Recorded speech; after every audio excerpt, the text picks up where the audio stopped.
बघतोय की यावेळेचं special gift दिसतंय तुमच्या भोवती. होय.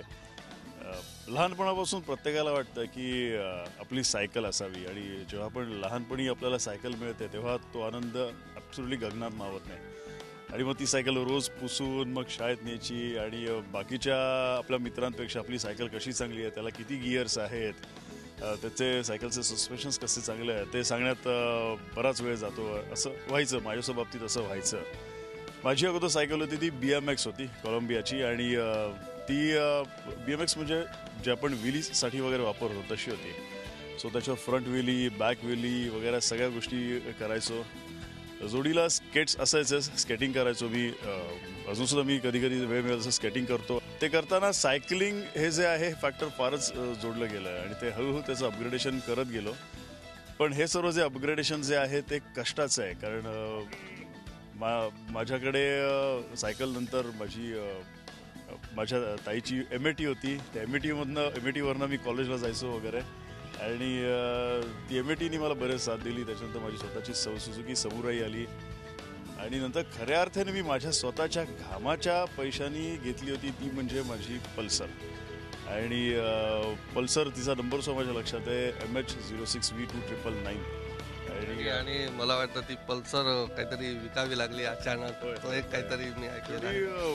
ह्या स्टेज ह्या इथे माझ्या येण्यामध्ये वाटा आहे. तसंच माझ्या स्ट्रगलला सुद्धा मी तेवढंच श्रेय देईन, कारण ह्या स्ट्रगलनी मला बरंच काही शिकवलं. आणि ह्या स्ट्रगलच्या पिरियडमध्ये जेव्हा मी माझ्या पॅरामेडिकलला मी रिझाईन केलं आणि त्याच्यानंतर मी पूर्णतः स्वतःला ॲक्टिंगसाठी वाहून घेतलं, तेव्हा जे प्रत्येकाला जे स्ट्रगल सोसावं लागतं, ज्या स्ट्रगलला फेस करावं लागतं तेच स्ट्रगल मी सुद्धा केलं.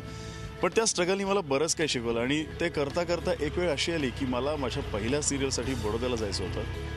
आणि तेव्हा माझ्या अकाउंटला काही सीझिंग प्रॉब्लेम आला का समथिंग काहीतरी झालं होतं आणि माझ्याकडे फिनान्शियल क्रायसिसमध्ये मी अडकलो होतो. आणि एक ठरवलं होतं की घरच्यांकडनं नाही घ्यायचं आहे, तर मग काय करायचं. आणि अशावेळी मला माझी पल्सर समोर दिसली की ही माझी स्वतःची हक्काची आहे. आणि खूप वाईट वाटलं होतं मला ती गोष्ट करताना, पण ती पल्सर मला तेव्हा विकायला लागली, कारण माझ्याकडे फारसे पैसे नव्हते जाण्यासाठी. आणि ती पल्सर मी 14,000ला विकली. कांचन माझ्याबरोबर होती, माझी पत्नी, निहार लहान होता माझा बच्चू. आणि कांचन आणि आम्ही दोघांनी तो निर्णय घेतला की नाही, कदाचित त्याच्यापुन्हा एखादी चांगली गोष्ट घडू शकते. कारण आम्ही पल्सर घेतली होती तिच्या वाढदिवसाच्या दिवशीच घेतली होती, कांचनच्या 2 एप्रिलला. आणि पाडवा होता तेव्हा. आणि ती पल्सर देताना खरंच फार असं वाईट वाटतं की आपल्या फॅमिलीचा एक मेंबर कुठेतरी आपण त्याला हरवतोय असं वाटत होतं. पण आम्ही दोघांनी निर्णय घेतला की आपल्याला चांगल्या गोष्टी करायच्या, तेव्हा थोडंसं सॅक्रिफाईस करणं फार गरजेचं आहे.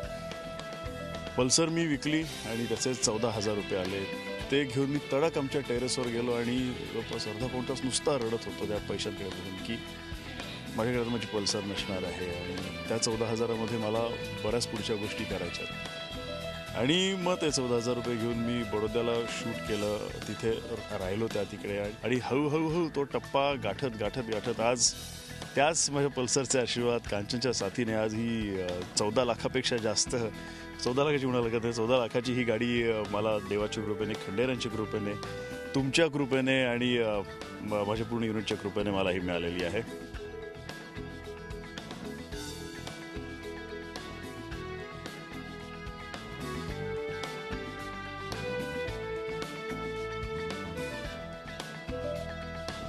त्या माझ्या सायकलपासून, त्या पल्सरपासून, त्या ह्या ट्रॅम्पपर्यंत खूप खडतर असं होतं. कारण आपल्याला कुठलीही गोष्ट अशी सहजासहजी मिळत नाही, त्यासाठी कष्ट घ्यावे लागतात. मला तेच मला विचारायचं की या फील्डमध्ये स्ट्रगल खूप आहे. आणि एखाद्या ठिकाणी तुम्हाला जर तुमच्या मनासारखं नाही झालं तर तुम्ही एकदम अपसेट होऊन जाता, डाऊन होऊन जाता. आपलं काय मग स्ट्रगल किती महत्त्वाचा आहे स्ट्रगलकडे बघताना नेमकं, कारण त्या पिरियडमध्ये तुम्ही एकटेच असता. बरेचसे एखाद दुसरा कोणतरी तुमच्या जवळचा तुम्हाला साथ देऊ शकतो, पण प्रयत्न तुम्हालाच करायचे असतात.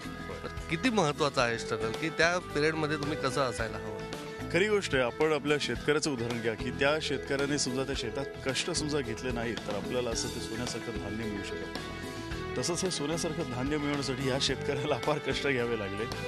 आणि शेती करताना सुद्धा सांगू असं वाटतं की एकटा शेतकरी नाही, त्याच्या साथीने बरीच लोक असतात. तसंच माझ्या साथी असं होते. माझे काही मित्र विजय, पारिजात, जितेन हे माझ्यावर सतत असायचे आणि त्याच्यात कांचनची साथ, निहाची साथ तर मुलाची होती. निहार लहान असून सुद्धा तो खूप नॅचरल सारखा वागतोय, अजून म्हणजे वागला आणि अजून सुद्धा वागतोय. आणि ह्या स्ट्रगल शिवाय तुम्हाला ना ह्या अशा गोष्टींची गोडी जी असते ना ती नाही मिळणार. ती गोष्ट तुम्हाला गोडच लागत नाही. एखादी गोष्ट तुम्हाला कोणी अशीच दिली आणि ती तुम्ही कष्टाने समजा मिळवली, तर जी कष्टाने मिळवता त्याची जी काही मूल्य आहेत ती अपार आहे, ती फार आहेत.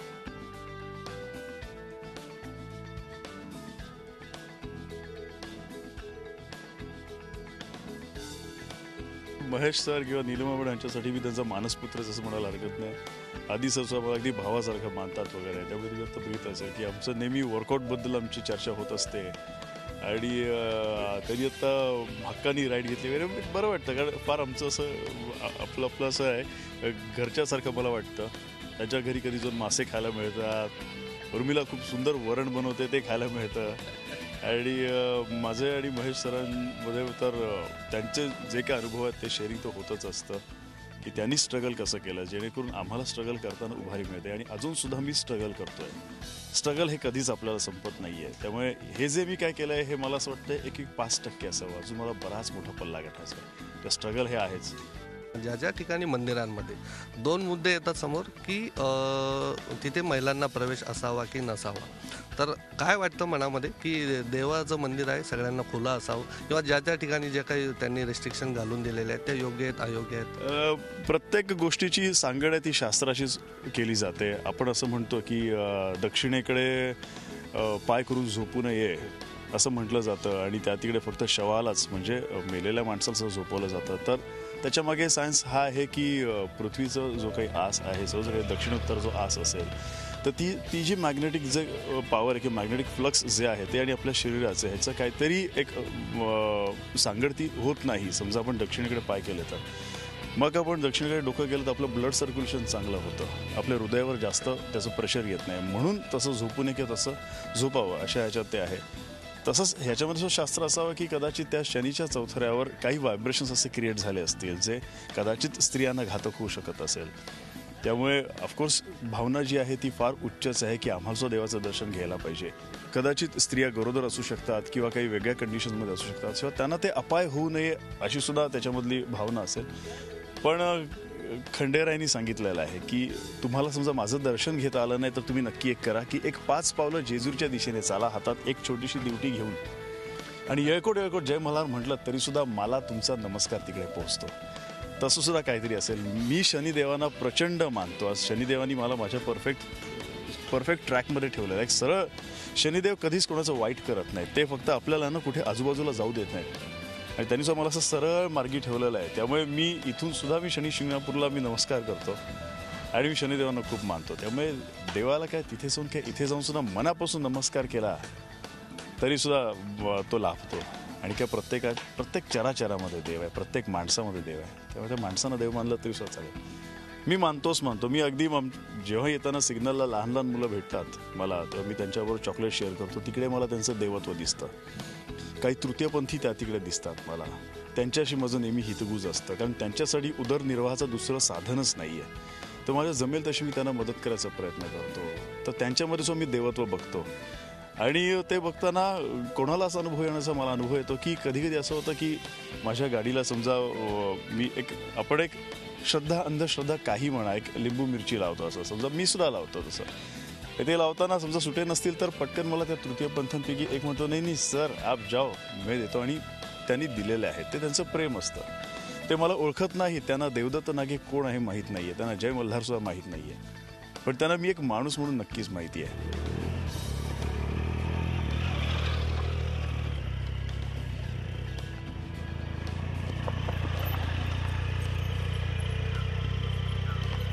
खूप चांगले अनुभव येतात. लहान मुलं अगदी बिलगतात वगैरे, त्यांना ते माझे मसल्सना हात लावायचे असतात वगैरे. मी त्यांना आवर्जून सांगतो की दूध प्यायचं, खेळायचं, अभ्यास करायचा, आईबाबांचं ऐकायचं, सायकल सावकाश चालवायची, रस्ता क्रॉस करताना नीट बघायचं आणि ती मुलं ऐकतात. त्यांच्या आईवडिलांचा मला अनुभव येतात की सांगायला येतात की नाही नाही आता आमचा मुलगा असं असं करायला लागला, तुम्ही सांगितलं तरी ऐकायला लागला.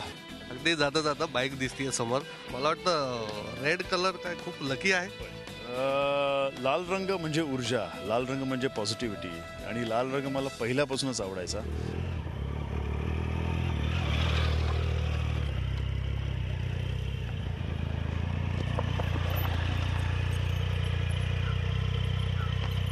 ह्या लाल रंगाचं नातं माझ्याशी अजून एक वेगळ्या पद्धतीने की जेव्हा स्ट्रगलिंगचा पिरियड होता, जेव्हा कष्ट करत होतो, तेव्हा मला जी मोलाची साथ दिली ती म्हणजे आमच्या लाडक्या लाल रंगाच्या एसटीने. आणि अलिबाग पेण ते मुंबई हा जो प्रवास एवढा सुखदायी व्हायचा त्याने की इकडून जाताना कधी कधी उपाशी पोटी असायचो, पण ती जी काही झोप मिळायची एखाद्या आईच्या कुशीत बसावं तसं वाटायचं, आणि ती झोप पेणला किंवा अलिबागला गेल्यावर शांतपणे अशी ती झोप उडायची आणि मग परत घरी जायचो असं.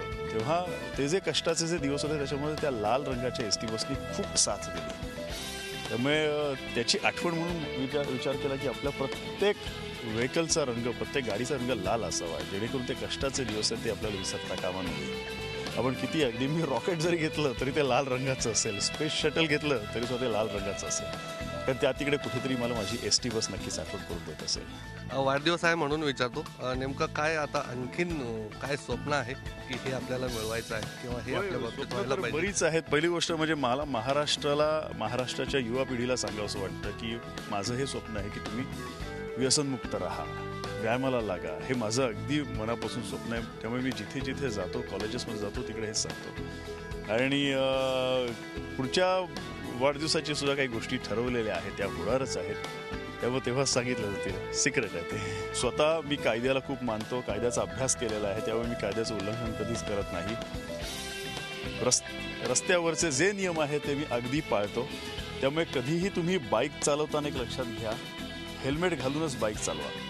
आणि तुम्ही गाडी समजा कार चालवत असाल तर कृपया मोबाईलवर बोलू नका. एक तुमची कार बाजूला करा, मोबाईलवर तुमचा महत्त्वाचा कॉल असेल तो घ्या, तो रिसीव्ह करा, आणि मग तो कॉल कट करून परत मग तुम्ही नॉर्मल गाडी तुमची ड्राईव्ह करा. पण कधीही बाईकवर असाल, टू व्हीलरवर असाल तर हेल्मेट घालाच, कारण ही सक्ती केलेली आहे ती सार्थ आहे, कारण आपलीच सुरक्षा ती आहे. आणि दुसरी गोष्ट, गाडी चालवताना सुद्धा मोबाईल तुमचा ऑन असेल तर तुमचं लक्ष विचलित होऊ शकतं आणि तुम्हाला काय किंवा समोरच्या कोणालाही अपघात होऊ शकतो, तो नको व्हायला. तेव्हा कृपया हे रूल्स पाळा. आपले जे पोलीस मित्र आहेत ते बिचारे उन्हातान्हात आपल्यासाठी तहान भूक विसरून उभे असतात. ते जे काही आपल्याला त्यांनी नियम घालून दिलेले आहेत ते आपल्यासाठी असतात. त्यामुळे कृपा करून आपण त्यांना सहाय्य करूया.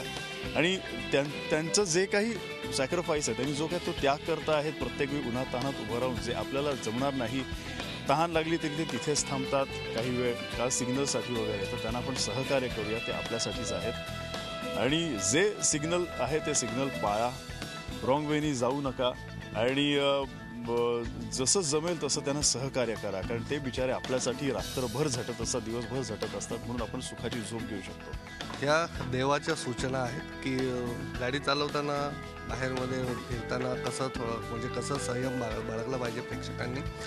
मात्र ह्या फक्त एका सेलिब्रिटीची सूचना नाही आहे. एक स्ट्रगलर कलाकार ते एक सेलिब्रिटी असा जो प्रवास आहे, तो खडतर प्रवास आहे. प्रत्येकालाच आयुष्यामध्ये कठीण प्रसंगाला सामोरं जावं लागतं. मात्र त्या प्रसंगी कसं राहायचं, कसं टिकून पुढे जायचं, याचाच हा परिपाठ आपल्याला देवांच्या रूपाने बघायला मिळालेला आहे. देवदत्त, खूप खूप धन्यवाद आमच्याशी बोलल्याबद्दल आणि खूप खूप शुभेच्छा. मला सुद्धा खूप बरं वाटलं, कारण नेहमी माझ्या ह्या कुटुंबाशी मी हितगुज करत असतो. आज हे डायरेक्ट हितगुज आहे. माझ्या मनातल्या गोष्टी मी इथपर्यंत त्यांच्यापर्यंत पोहोचवल्या आहेत, ज्या माझ्या तर आहेच पण तुमच्यासुद्धा फायद्याच्या आहेत. तेव्हा जे मी सांगितलं ते लक्षात ठेवा, कष्ट करा, रस्त्यावरचे नियम पाळा, आपल्या पोलिसांना आपण सहाय्य केलं पाहिजे, ते आपल्यासाठी कष्ट घेतात.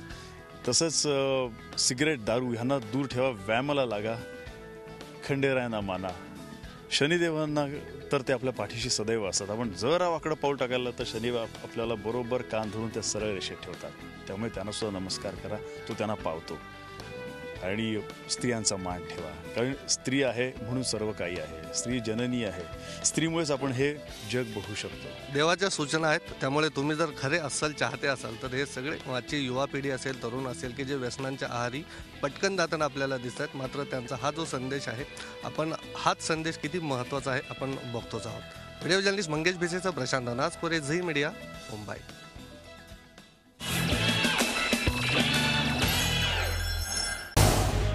झी 24 तास रहा एक पाऊल पुढे.